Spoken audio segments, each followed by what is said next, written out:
दोस्तों चैनल में आप सभी का स्वागत है। अगर अभी तक आपने चैनल को सब्सक्राइब नहीं किया है तो जल्दी से चैनल को सब्सक्राइब कर लीजिए, वीडियो को लाइक करके एक नोटिफिकेशन आइकॉन पे क्लिक कर लीजिए। दोस्तों एक और नया अपडेट आपके लिए लेके आया हूँ और वो अपडेट है भारत एटीएम के बारे में। आज हम देखने वाले हैं कि कैसे आप भारत एटीएम का मर्चेंट अकाउंट क्रिएट कर सकते हो और मर्चेंट अकाउंट क्रिएट करने के लिए रजिस्ट्रेशन कैसे करना होता है। इजी स्टेप है, ज्यादा परेशानी लेने की जरूरत नहीं है। आप आसान तरीके से भारत एटीएम का मर्चेंट अकाउंट क्रिएट कर सकते हो। चलो फिर देखते हैं रजिस्ट्रेशन का प्रोसेस। रजिस्ट्रेशन करने के लिए आपको भारत एटीएम का एप्लीकेशन ओपन कर लेना है। यहाँ पे आपको कुछ इंपॉर्टेंट फीचर्स के रिगार्डिंग जानकारी देखने को मिलेगी और आपको नेक्स्ट बटन पे क्लिक करते जाना है और उसके बाद आपको गेट स्टार्टेड पे क्लिक कर देना है। तो पहले आपको अपना मोबाइल नंबर एंटर कर देना है। मोबाइल नंबर ही आपका मर्चेंट आईडी रहेगा, तो यहाँ पे आपको मोबाइल नंबर ध्यान से एंटर कर देना है। उसके बाद आपको उस नंबर पे ओटीपी जाएगा, तो वो ओटीपी आपको यहाँ पे एंटर कर देना है और नीचे जो ऑप्शन है वैलिडेट, यहाँ पे आपको क्लिक कर देना है। उसके बाद आपको यहाँ पे अपना फर्स्ट नेम एंटर कर देना है, लास्ट नेम एंटर करना है और एंड में आपको अपना ईमेल आईडी एंटर कर देना है। उसके बाद आपको नेक्स्ट बटन पे क्लिक कर देना है।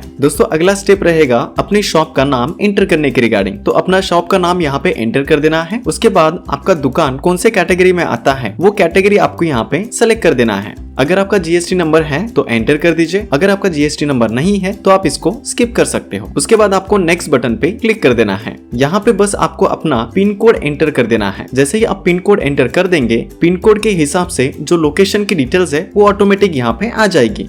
उसके बाद आपको अपना पोस्ट ऑफिस सेलेक्ट कर देना है और उसके नीचे आपको अपने दुकान का एड्रेस एंटर कर देना है। दुकान का एड्रेस एंटर करने के बाद आपको नेक्स्ट बटन पे क्लिक कर देना है। तो उसके बाद आपका आखिरी स्टेप रहेगा केवाईसी कंप्लीट करना। तो पहला यहाँ पे आपको अपना पैन कार्ड नंबर एंटर करके पैन कार्ड वेरीफाई कर लेना है। उसके बाद आपको अपलोड डॉक्यूमेंट पे क्लिक कर देना है। जैसे आप अपलोड डॉक्यूमेंट पे क्लिक कर देंगे, हम आ जाएंगे ये वाले स्टेप पे। तो यहाँ पे आपको दो ऑप्शन देखने को मिलेगा। पहले ऑप्शन में अपने आधार कार्ड का फ्रंट साइड और बैक साइड अपलोड कर सकते हो। अगर आपके पास आधार कार्ड नहीं है तो आप ड्राइविंग लाइसेंस भी अपलोड कर सकते हो। दोस्तों यहाँ पे डॉक्यूमेंट्स आपको ध्यान से अपलोड करना है और डॉक्यूमेंट का जो साइज है वो पीएनजी, जेपीजी होनी चाहिए। जैसे ही आपका डॉक्यूमेंट अपलोड हो जाएगा, आपका भारत एटीएम का मर्चेंट अकाउंट क्रिएट हो जाएगा।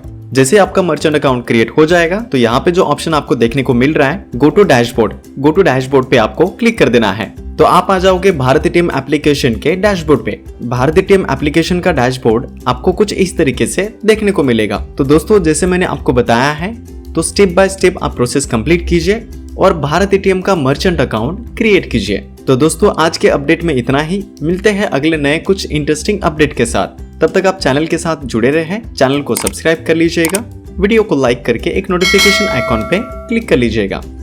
धन्यवाद दोस्तों।